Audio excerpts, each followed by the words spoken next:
2022 हे नववर्ष आमच्या आयुष्यात कधीही न विसरणारं वर्ष ठरलं. माझे आयुष्य या वर्षानं उद्ध्वस्त केले. माझे नाव सुप्रिया. माझे पती हरी हे जिल्हा परिषद सोलापूर शिक्षक या पदावर कार्यरत आहेत. आमचे आयुष्य खूप चांगले चालले होते. कशाची कमतरता नव्हती. ही घटना 22 जानेवारी 2022 रोजी घडलेली आहे. ह्या दिवशी माझे पती ड्युटीवरून घरी येत असताना घडलेले आहे. झाले असे की घरी येत असताना पांडेकरमाळा रोडवर एक खूप मोठा वड आहे. ह्या वडाजवळ नेहमी अपघाती मृत्यू होतच असतात आणि या वडाजवळ जुने पुराणे मुंजोबाचे छोटेसे देऊळ पण आहे. पण ते देऊळ वडाच्या पारंब्यात पूर्णपणे लपून गेलेले आहेत. ते बाहेरून पाहिले असता दिसत नाही. पण ह्याच वडाजवळ एक प्रकारे मृत्यूचा सापळाच आहे. झाले असे, माझे पती ड्युटीवरून येत असताना करमाळा कुर्डीवाडी रस्त्याचे काम चालू होते. सरांची गाडी वडाजवळ येताच गाडी अचानक स्लिप झाली आणि दगडाला धडकून सर उडून साईटवरच्या वॉलच्या तारांवर पडले. त्यांच्या डाव्या किडनीला तेव्हा खूप मार लागला. पण रक्त न निघाल्यामुळे सरांनी इतकं मनावर घेतलं नाही. त्यांनी स्वतः सावरत गाडी घेऊन प्रथम आमचे फॅमिली डॉक्टर यांच्याकडे जाऊन उपचार घेऊन आले. घरी आल्यावरती मी त्यांना विचारणा केली की तुम्ही कुठे गेलता, आज तुम्हाला यायला इतका उशीर का झाला. तेव्हा ते म्हणाले, अगं मीटिंग होती त्यामुळे मला उशीर झाला. मी त्यांना ओरडले, मीटिंग होती तर मला तुम्ही सांगायचं ना. मी उगाच इथं काळजी करत होते. एकतर उगाच मला गेले 2 दिवसांपासून चित्रविचित्र भास होत आहे. मी असे म्हणताच मला एकदम टिंगलीने आणि हसून म्हणाले, अगं काही नाही, ते तुझ्या जीबी स्टोरी टेलरचे परिणाम आहेत. जरा एकदंत कमी ऐकत जा. ह्या गोष्टीवर मलाही खूप हसू आले. पुन्हा मी सरांना जेवायला बोलावले असता सर म्हणाले, प्रिया, मीटिंग असल्यामुळे मी तिथेच माझ्या मित्रांबरोबर आणि बाकीचा शिक्षक स्टाफ असल्यामुळे त्यांच्याबरोबरच जेवण करून आलेलो आहे. तू जेवण करून घे. दुसऱ्या दिवशी सकाळी माझे सकाळचे नित्यकर्म आटपून देवपूजा झाली. माझा एक पहिल्यापासून नियम आहे की जोपर्यंत देवपूजा होत नाही तोपर्यंत तोंडात पाणीही घ्यायचे नाही. सरांना आज सुट्टी होती त्यामुळे सर उठले नव्हते. ते राजदीप आणि उर्वशी बरोबर अजून अंथरुणातच होते आणि मी देवपूजा करून चहाचा कप घेऊन खिडकी उघडून सकाळचा सूर्योदय पाहता पाहता चहाचा एक एक घोट घेत होते. आणि अचानक मला समोर असे दिसले की माझे छोटे धीर रतन आणि बरीच माणसे माझ्या घराच्या बाजूला असलेल्या रानात कुणाची तरी दहन करीत आहे. मला माझ्यासमोर ते दृश्य पाहून खूप धक्का बसला की कोण वारलेले आहे आणि आपल्याला माहिती कसे नाही. त्यामुळे अक्षरशः तो भास इतका खरा होता की माझ्यासमोर 2.5 महिन्यानंतर जी घटना घडणार होती ती मला अगोदरच दिसली. अक्षरशः मी माझ्या छोट्या धीरांना हाक मारली, रतन, कोण वारलेत आणि हा काय प्रकार आहे माझ्या घराजवळ. स्मशानभूमी लांब आहे, तुम्ही इथं आणून कोणाचे दहन करत आहात. कोण वारले आम्हाला कसं काय नाही माहीत. तेव्हा रतन काहीच न बोलता त्याने माझ्याकडे पाहिले आणि बाजूला सरकले आणि काही माणसेही बाजूला झाले. त्यावेळेस त्या तिरडीवर मी माझ्या पतींना, हरी यांना पाहिले. माझ्या अक्षरशः पायाखालची जमीनच सरकली. चहाचा कप हातातून कधी निसटून खाली पडला कळलेच नाही. मी इतकी जोरात घाबरले आणि ओरडले की मला काही सुचले नाही. हे कसं शक्य आहे. आता मी पाहिले होते राज आणि उर्वीकडे झोपलेले आणि सरांचे असे एकदम इतक्यात. कसं काय मला काही सुधरना. मी अक्षरशः पहिल्या बेडरूममधून दुसऱ्या बेडरूममध्ये गेले. सरांनी चेहऱ्यावर चादर घेऊन झोपले होते. अक्षरशः त्यांच्या चेहऱ्यावरील चादर मी ओढून बाजूला केले असता माझा एक नख सरांच्या गालाला लागला. त्यामुळे सर चिडले आणि मला म्हणाले, मूर्ख आहेस का ग, गालाला नख किती लागला, नख काढ पहिले. सर मला ओरडत होते तरी त्या ओरडण्याकडे माझे लक्ष नव्हते. मी सरांना म्हणले, मी आता खूप भयानक असं पाहिलेलं आहे. तुम्ही सांभाळून राहा. तुमच्या जीवाला धोका आहे.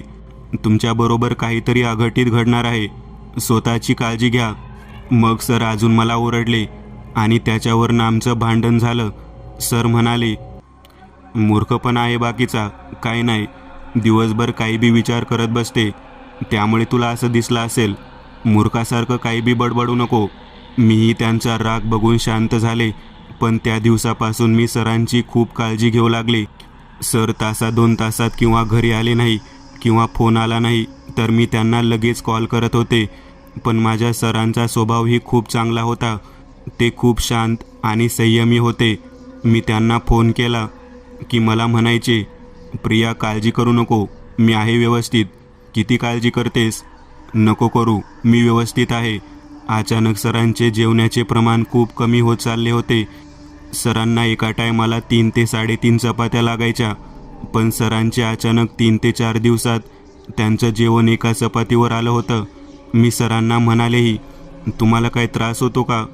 तेव्हा सर एकदम गंभीर झाले आणि मला म्हणाले, काही नाही ग, मित्रांबरोबर असल्यावर काय ना काय मी खातच असतो, त्यामुळे मला भूकच लागत नाही. मी म्हणलं, सर तुम्ही डॉक्टरांकडे जाऊन या, नाहीतर मी येते तुमच्याबरोबर. तेव्हा सर मला, मी जाऊन येतो येताना शाळेतून, तू काय काळजी करू नको. त्यानंतर संध्याकाळी सरांनी फक्त अर्धी चपाती जेवण केलं. मी विचारणा केली असता ते म्हणाले, अगं छातीत खूप जडपणा जाणवतोय आणि खूप बेचैन झाल्यासारखं वाटतंय. त्यावेळी रात्र झाली असल्यामुळे आम्ही सरांना गावातीलच डॉक्टरांकडे घेऊन गेलो. ते म्हणाले, अपचनामुळे असे होत असेल. घरी आले असता आमच्या आत्याबाईंनी म्हणजे आमच्या आईने सरांवरनं भाकर तुकडा आणि लिंबू उतरवून टाकले. एक दिवस बरा गेला. दुसऱ्या दिवशी रात्री सर झोपेतून खूप जोरात ओरडत उठले. सरांच्या आवाजामुळे मी आणि माझी दोन्ही लेकरं उठले आणि तेही रडायला लागले. मी नेमके कोणाला शांत करू मला काही समजेना. मी कसे बसे राजदीप ह्याला उचलून घेतले. सरांच्या खांद्याला हलवून त्यांना व्यवस्थित जागे केले. तेव्हा ते खूप घामाघूम झाले होते आणि म्हणू लागले, प्रिया तो बघ, तो वडाच्या झाडावरनं माझ्याकडे बघतोय, मला बोलावतोय, मला ये म्हणतोय, माझ्या संग चल म्हणतोय. मग मी सरांना म्हणाले, सर तुम्ही अजून झोपेत आहात, स्वप्नातच आहात बहुतेक. हे आपलं घर आहे, वड नाही. कोणाचा वड नेमका तुम्ही म्हणताय? सर म्हणाले, अगं मी रस्त्यावर आहे, वडाजवळ आहे, तो बघ माझ्याजवळ यायला लागलाय, मला चल म्हणतोय, मला नाही जायचं कुठे. सरांची ही अवस्था पाहून मीही खूप घाबरले आणि किचनमधून पाणी घेऊन आले आणि सरांच्या चेहऱ्यावर थोडं पाणी मारलं. तेव्हा कुठे सर व्यवस्थित शुद्धीत आले आणि अक्षरशः सर रडूच लागले. तोपर्यंत मी कसे तरी राजदीप आणि उर्वीला शांत करून पुन्हा झोपवले आणि सर आणि मी बोलत बसलो. मी सरांना विश्वासात घेऊन विचारलं, सर नेमकं काय झालंय? तुम्ही माझ्यापासून काही लपवताय? कोणचा वड?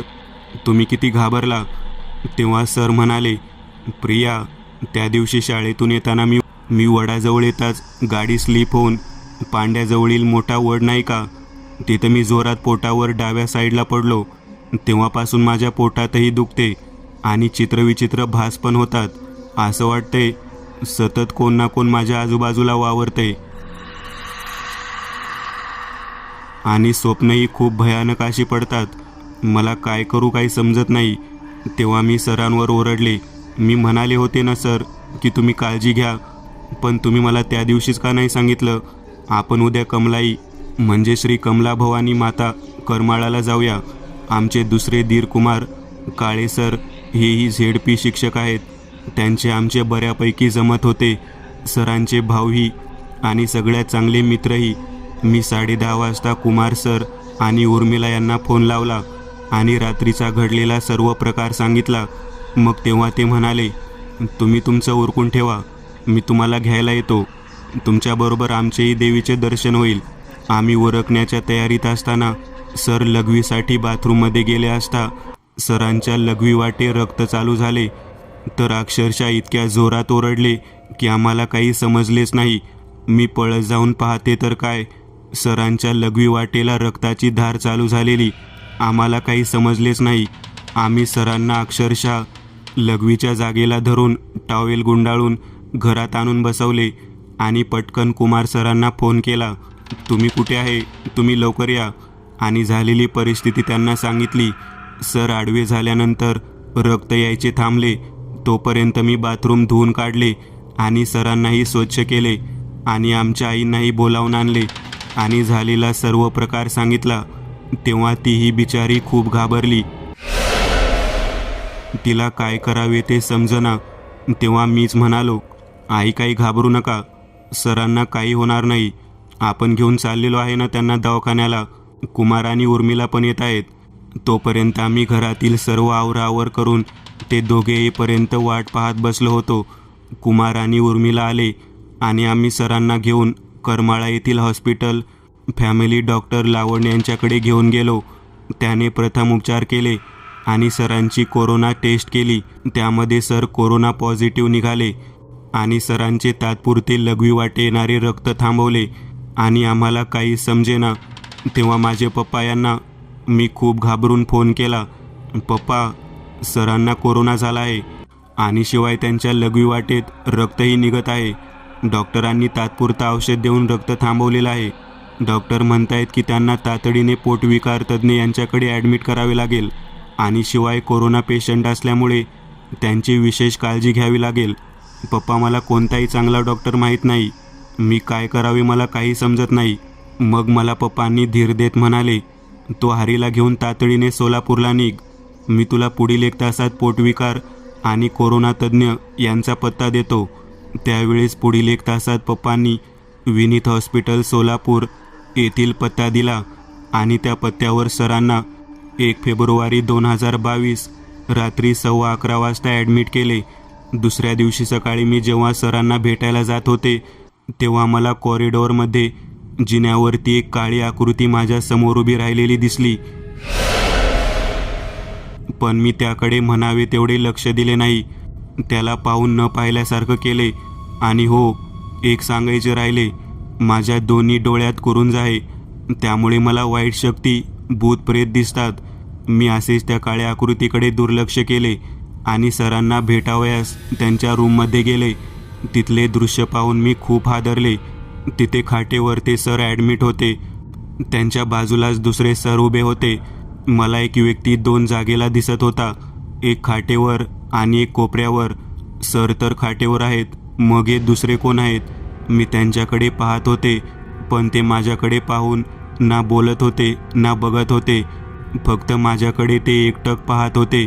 मी इतके घाबरले की सरांना न काही बोलता आणि न काही सांगताच तिथून 3ऱ्या मजल्यावरून खाली पडत आले. तेव्हा खाली माझे पप्पा होते. ते म्हणाले, काय झालं पिऊ? तेव्हा पप्पांचा करारी स्वभाव आणि जावयाच्या टेन्शनमध्ये असल्यामुळे मी त्यांना माझ्याबरोबर झालेली घटना सांगितली नाही. पण माझ्या मम्मीला सांगितले की मम्मी की मला सर 2 जागेला दिसले, खाटेवर आणि एका बाजूला उभे राहिलेले, पण ते काही बोललेच नाही. नेमके माझे पती कोणते, खाटेवरचे की बाजूला उभे राहिलेले, मला काही समजले नाही. 3ऱ्या दिवशी आम्ही गेले असता सरांच्या लघवीच्या जागेतून पुन्हा रक्त चालू झाले. डॉक्टर आतोनात प्रयत्न करत होते, पण यश काही भेटत नव्हते. तेव्हा किडनी स्पेशलिस्ट यांना बोलवण्यात आले. तेव्हा त्यांनी तपासले असता सरांचे MRI एक्सरे काढल्यानंतर असा निष्कर्ष निघाला की सरांच्या दोन्ही किडन्या फेल झालेल्या आहेत आणि यांना पुढील 8 दिवसात किडनी भेटली तर हे जगतील, नाहीतर यांची वाचण्याची शक्यता खूप कमी आहे. आम्हाला हे ऐकून आमच्यावर आभाळ कोसळले. आम्हाला काय करावे कळेना. आम्ही लगेच किडनीची शोधाशोध सुरू केली, पण काही केल्या मला किडनी भेटेना. माझी रक्त तपासणी केली तेव्हा सर B पॉझिटिव्ह होते आणि मी A पॉझिटिव्ह. त्यामुळे सरांचे माझे रक्तगट मॅच न झाल्यामुळे मला सरांना किडनी देता आली नाही. असेच 3 दिवस निघून गेले. आम्हाला काय करावे ते समजेना. आमचे बरेच जवळचे नातेवाईक सर्वजण सरांना येऊन बघून जात होते. आम्ही आमच्या नातेवाईकांकडे, भावाकडेही सरांच्या किडनीची मागणी केली. त्या बदल्यात आम्ही त्यांना आमचा बंगला त्यांच्या नावावर कायमचा करून देऊ असंही सांगितलं किंवा 15 लाख रुपये देऊ असंही सांगितलं. पण सरांना किडनी देण्यासाठी कोणीच पुढे येईना. शेवटी आमचा नाविलाज झाला. 7व्या दिवशी सर शुद्धीवर आले. बऱ्यापैकी बोलले. त्यांनी मला बोलावून घेतले आणि तेव्हा सरांनी अशी एक धक्कादायक गोष्ट सांगितली की त्यांचे ॲक्सिडेंट झालेले, ते दवाखान्यात गेलेले आणि त्यानंतर त्यांना एक कायम त्यांच्या आजूबाजूला एक बुटका, धोतर नेसलेला आणि एक शेंडी असलेला, अंग पूर्णपणे पांढरा पडलेला माणूस त्यांच्या आजूबाजूला वावरत असल्याचे दिसतं आणि ते नेहमी सरांना सांगतं, मी तुला घ्यायला आलेलो आहे, चल. आणि अक्षरशः सर त्याही परिस्थितीत रडायला लागले. मग तेव्हा मी सरांना म्हणाले, तुम्ही ही गोष्ट मला पहिले सांगितली असती तर आपण याचा काहीतरी विलाज केला असता.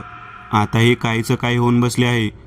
तरीही आम्ही हिंमत न हारता बघणाऱ्या माणसाला बोलावले. ते म्हणले, खूप उशीर झाला आहे. तुम्ही 15 दिवसापूर्वी बोलवले असते तर आपण याचा काहीतरी केलं असतं. पण ती जी ताकद आहे ती खूप शक्तिशाली आहे.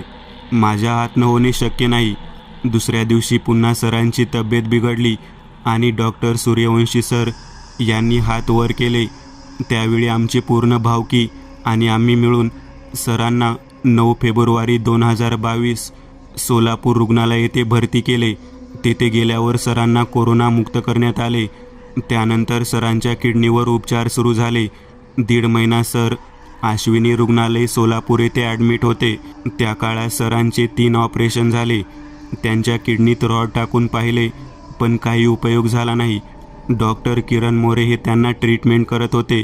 त्यांनी आमचे होणारे हाल पाहून आम्हाला म्हणाले, मॅडम यांना काही किडनी भेटलेली नाही आणि शिवाय किडनीची पूर्ण घाण रिस्ट पूर्ण ह्यांच्या घशापर्यंत पसरलेली आहे. पूर्ण ह्यांचे शरीर आतून खराब होत आहे. तुम्ही यांना घरी घेऊन जावा. तेव्हा आम्ही सरांना 11 मार्च 2022 रोजी संध्याकाळी 7:30 वाजता घरी आणले. सरांना पाहुणे येऊन पाहून जात होते. एव्हाना सर्वांनी ओळखले होते की हरीचे आता दिवस जास्त राहिलेले नाहीत.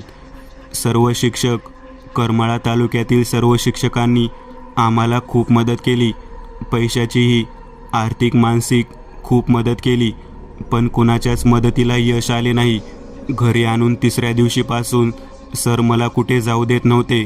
ते म्हणत होते, प्रिया तू माझ्यापाशी थांब. तू असली की मला भीती वाटत नाही. तो बुटका बघ कसा बघतोय, तो बुटका बघ कसा बसलाय, तो बघ कसा हसतोय, तो बघ कसा बोलावतोय, तो बघ कसा चल म्हणतोय. प्रिया त्याला हाकल ना. तो बघ, तो बघ, तो चेअर घेऊन आला आहे, व्हीलचेअर घेऊन आलाय. त्यावर मला घेऊन टाकून ऑपरेशन थिएटरमध्ये माझं ऑपरेशन करण्यासाठी घेऊन जाणार आहे. मला नाही ऑपरेशन करून घ्यायचं. तू त्याला हाकल ना, त्याला जा म्हण ना, त्याला 2-4 शिव्या दे ना. मी म्हणायचे, सर तुम्ही असं काही बोलू नका. लोक तुम्हाला काय म्हणतील. तुम्ही शिक्षक आहात, चांगली लोक येतात आपल्या घरी. तुम्ही असं म्हणल्यावर लोक काय म्हणतील. शांत राहा. पण सर काही केल्या शांत राहत नव्हते. असे करता करता 24 मार्च हा दिवस उजाडला. सकाळपासूनच सरांची तब्येत ही खालावली. घरी आमचे फॅमिली डॉक्टर यांना बोलवण्यात आले. तेव्हा डॉक्टर यांनी सांगितले की मॅडम यांना आता कुठेही कोणत्याही दवाखान्यात घेऊन जाऊ नका. हे पेशंट राहणार नाही. तुम्ही तुमच्या अजून सर्वांना बोलावून घ्या, सर्व नातेवाईकांना बोलवून घ्या. हा माणूस 24 तासापेक्षा जास्त वेळ काढू शकणार नाही. हे ऐकल्यावर माझ्यावर डोंगरच कोसळले. माझी मुलगी मम्मी पप्पाकडे सोडली होती. तिला बोलून घेतले आणि संध्याकाळी सर अचानक बरळू लागले, प्रिया सगळ्यांना जेवायला बोलव, चिकन आण, आज आपण पार्टी करायची आहे. माझ्या भावांना, माझ्या मित्रांना बोलाव, माझ्या शिक्षक मित्रकांना बोलाव, कुमार सरांना बोलाव. मला जे समजायचं होतं मी समजून गेले. रात्र होत होती. रात्री 10:30 वाजता माझा डोळा लागला आणि त्या स्वप्नात असं स्वप्न पडलं की मी अश्विनी हॉस्पिटलमध्ये पुन्हा गेलेले आहे आणि तेथे माझे पती यांना हाका मारत शोधत फिरते आणि ज्या रूममध्ये डायलिस रूममध्ये पुन्हा गेलेले आहे आणि प्रत्येकाला विचारून बघते की माझे पती हरी काळे यांना कोणी पाहिले आहे का, ते कोणत्या रूममध्ये त्यांना ॲडमिट केलेले आहे सांगताल का. तेव्हा तिथे एक माणूस नाकातोंडात आणि कानात वायरी घालून माझ्या समोर आला आणि एकदम त्याने माझ्या अंगावर झेप घेतली. अक्षरशः मी भिवून उठले आणि पाहते तर काय, शेजारी सरच होते. सरांनी मला विचारलं, काय झालं. तुम्ही टेन्शन घेऊ नका, तुम्ही आराम करा, गोळ्या घ्या. तेव्हा सर म्हणाले, प्रिया मला जर काय झालं तर तू घर सोडून जाऊ नको, तू इथेच राहा. मी नसलो तरी तुझ्यासोबतच राहील. मी हे ऐकल्यावर सरांवर इतकी चिडले, तुम्ही काय बोलताय, तुम्हाला तरी समजतंय का. तेव्हा ते म्हणाले, प्रिया तो बघ तिथेच बसलाय, तो मला बोलावतोय. आणि अचानक सर म्हणाले, प्रिया कोरा लिंबू टाकून चहा करतेस का गं? हो करते ना. त्यावेळेस रात्रीचे 2:35 झाले होते. मी चहा केला आणि सरांना काय झाले काय माहीत, मला म्हणले, माझ्याजवळ ये आणि माझ्या गालावर एक चुंबन घे. हो, तुमचं चुंबन घ्यायला मला कसली लाज आली, असे म्हणून मी त्यांना थोडं चिडून हसवलं. तेव्हा तेही हसले आणि आम्ही दोघांनी एकाच वाटीत चहा घेतला. त्यानंतर 5 मिनिटात सरांना काय झाले कळलेच नाही. इतक्या वेळ मला जवळ ये म्हणत होते. ते मला त्यांच्याजवळ उठून लावत होते आणि मला म्हणाले, आपला एक फोटो तरी काढ ना, आपल्या दोघांचा. त्यावेळेस मी सरांचा शेवटचा 2:43 रात्री फोटो काढला. त्यानंतर 2-3 फोटो काढल्यानंतर सर अक्षरशः माझ्यावर चिडले. ते म्हणाले, प्रिया तू उठून घरात जा पहिले. तू माझ्याजवळ थांबायचं नाही. तू माझ्यापासून लांब जा, माझ्याजवळ येऊ नको. शेवटपर्यंत सर हेच बोलत राहिले. त्यांच्या इच्छा खातर मी घरात आले आणि मला म्हणाले, दरवाजा लावून घे. मी विचारात पडले, सर असे का करायला लागलेत? तेव्हा सरांनी खिडकीकडे पाहिले आणि मीही खिडकीतून त्यांच्याकडे पाहत होते. मला ते रागातच बोलले, तुला एकदा सांगितलेलं समजत नाही का? ते शिव्या देऊ लागले. मीही खिडकी लावली आणि आत जाऊन दाराजवळ बसले आणि अचानक काय झाले, माझाही डोळा लागला बसल्या ठिकाणी. आणि त्यानंतर 25 मार्च 2022 पहाटे 3:44 सर गेले. बाहेरून रडारडीचे आणि ओरडण्याचे गोंधळ चालू झाले. मीही खडबडून भिवून उठले. काय झाले काय माहीत. मी पळत जाऊन दार उघडले.